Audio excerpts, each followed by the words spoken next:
ততদিন পর্যন্ত আমাদের এই সমাজ সুন্দর থাকবে, যতদিন বাচ্চারা মাঠে আসবে ততদিন আমাদের সমাজ সুন্দর থাকবে। এটাই ইনশাল্লাহ, এটাই বাস্তবতা। এবং আমরা সবাই চেষ্টা করব বাচ্চারা মাঠে আসুক, খেলাধুলার মাঠটা পরিপূর্ণ থাকুক।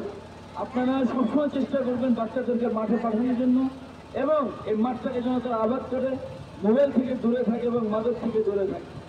আজকে আমি যে মাঠে আসছি, এই মাঠে এই ছেলেদের যে উৎসাহ দেখতে পাচ্ছি খেলা, এই খেলার যাবতীয় যে খরচ যেটা হবে, ইনশাল্লাহ আমি এইবার না শুধু, যদি বারোহাট স্পোর্টিং ক্লাব আমি এমপি হয়ে অথবা না হয়, যতদিন এখানে খেলা ছাড়বে ততদিন পর্যন্ত আমি এই মাঠের জন্য 50,000 টাকা করে দিয়ে যাব।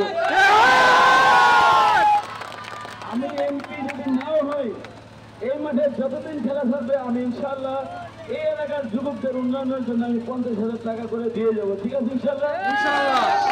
আমি আশা করবো ফাইনাল খেলার আগে মাঠটা একটু সমান হবে, এটা আমি অনুরোধ করবো। এর জন্য যদি কিছু বালি যা যা লাগে, আমাকে যদি ক্লাবের ছেলেরা আমার সাথে যোগাযোগ করে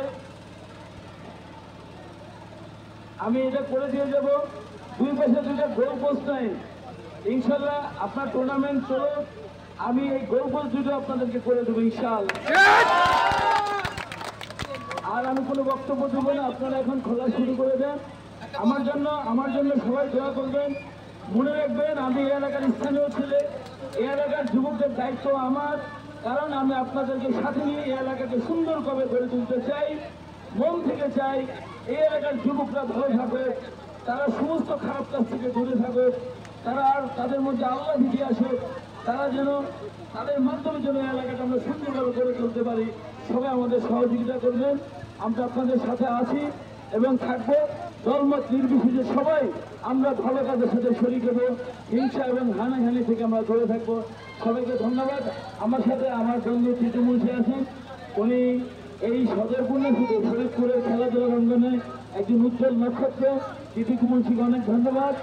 এবং আমাদের দেখতে পাচ্ছি শুভ ফকির টিম ম্যানেজার, তিনি খেলাধুলা অনেক পছন্দ করেন। আমাদের সুহাগ মজুমদার বাজারের ভাই তো অনেক ভালো ভালো প্লেয়ার এখানে আছেন, সাংস্কৃতিক আছেন, আমার ছোট ভাই, সবাইকে ধন্যবাদ। স্পেশালি আমার ভাই এবং ইগলাস সহ আসলে ওদের ভালোবাসা কখনো ভুলেন না, ওদের জন্য দোয়া থাকবে। আল্লাহ যেন ওদের সমস্ত দেবতা প্রতি হেফাজত করেন। এলাকার নেতৃস্থানীয় যারা আছেন সবাইকে ধন্যবাদ। আপনাদের সহযোগিতার কারণেই আজকে ছেলেরা এত সুন্দর টুর্নামেন্ট আয়োজন করতে পারছেন। আসসালামু আলাইকুম রহমতুল্লাহ।